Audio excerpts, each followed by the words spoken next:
गुंजन, अब सो जाओ, माँ थके से स्वर में बोली। उनकी आंखों में नींद मरी हुई थी, परंतु गुंजन को नींद कहाँ आने वाली थी। वह तो सोच रहा था कि माँ सो जाए और वह चुपके से अखिल के घर खेलने चला जाए। माँ गुंजन की इस शरारत को समझ रही थी। वे बोली, देखो गुंजन, इस कड़ी गर्मी में बाहर लू में खेलने जाओगे तो निश्चित ही बीमार पड़ोगे। कल तुम्हें मेरे साथ नानी के यहाँ चलना है। बीमार पड़ गए तो यही छोड़ जाऊंगी तुम्हें, समझ लेना। गुंजन कुछ न बोला, परंतु जैसे ही माँ की आंख लगी वह तुरंत उठा और दबे पांव कमरे से बाहर भाग गया। जाने के पहले एक बार उसने सोचा भी था कि पता लगने पर माँ नाराज होंगी, परंतु मन ने कहा कि माँ तो हर बात पर टोकती ही रहती है। अखिल अपने घर के बाहर उसकी प्रतीक्षा कर रहा था। दोनों बाग की ओर दौड़ लिए और वहां पहुंचकर पेड़ों पर चढ़ते उतरने लगे। लू चल रही थी, कड़ी धूप पड़ रही थी, परंतु दोनों को भला इसकी परवाह भी क्या थी। पेड़ों पर चढ़ते और डाल पकड़कर लटकते, कूदते, तितलियों के पीछे भागते, पकड़म पकड़ाई खेलते। दोपहर बीतने को थी तब गुंजन को घर की याद आई। वह सिर में हल्का दर्द भी अनुभव कर रहा था। पसीने में भीगा हुआ वह दबे पांव घर में घुसा और कमरे में जाकर लेट गया। दर्द बढ़ता जा रहा था, परंतु माँ डांटेंगी यह सोचकर चुप था। अचानक दर्द बढ़ने लगा तो वह कराहने लगा। उसकी कराह सुनकर माँ दौड़ी हुई आई।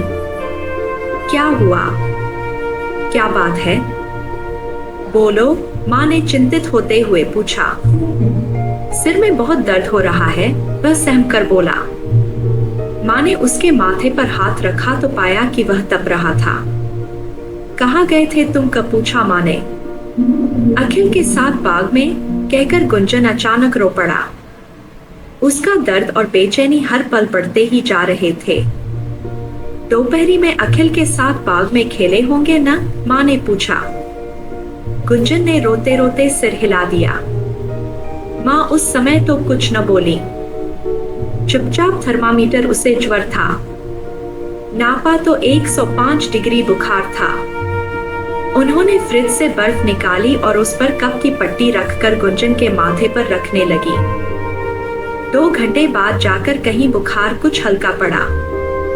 शाम को जब पापा आए तो वे गुंजन को डॉक्टर के यहाँ ले गए। लू लगने से बुखार आ गया लाई है, ऐसा डॉक्टर का कहना था। गुंजन को 8-10 दिन कड़वी गोलियां और कैप्सूल खाने पड़े। लस्सी, शरबत, आइसक्रीम सब बंद हुए, सो अलग। गुंजन के बीमार पड़ने के कारण उस वर्ष वे गर्मी की छुट्टियों में नानी के यहाँ न जा सके थे। सारा दोष गुंजन को ही दिया जाता था। पापा कहते, माँ का कहना मानता, पढ़ता और सभी नानी के यहाँ जाते तो बीमार ना। एक दिन जब माँ ने भी ऐसा ही कहा तो गुंजन तुनक कर बोला, ओफो, बीमार पड़ गया तो इसमें मेरा क्या दोष। माँ बोली, देखो गुंजन, अभी तक तो तुम बीमार थे, इसलिए मैं कुछ न बोली। मैं भी तुमसे बहुत दिनों से बहुत कुछ कहना चाहती थी। सच बात तो यह है कि तुम अपने आगे किसी की सुनते ही नहीं, इसलिए बार बार हानि उठाते हो, साथ ही पूरे परिवार को परेशानी में डालते हो। बेटा जरा सोचो, क्या टोकना तुम्हारे दुख का कारण बनता है? तुम्हें दुखों से बचाने हेतु ही तो मैं टोकती हूँ। जो बच्चे माँ बाप का कहा मानते हैं वे परिवार के हित में होते हैं, अन्यथा सबको परेशानी में डालते हैं। उस दिन मेरा कहना मानते तो तुम्हें लू न लगती और बुखार न चढ़ता।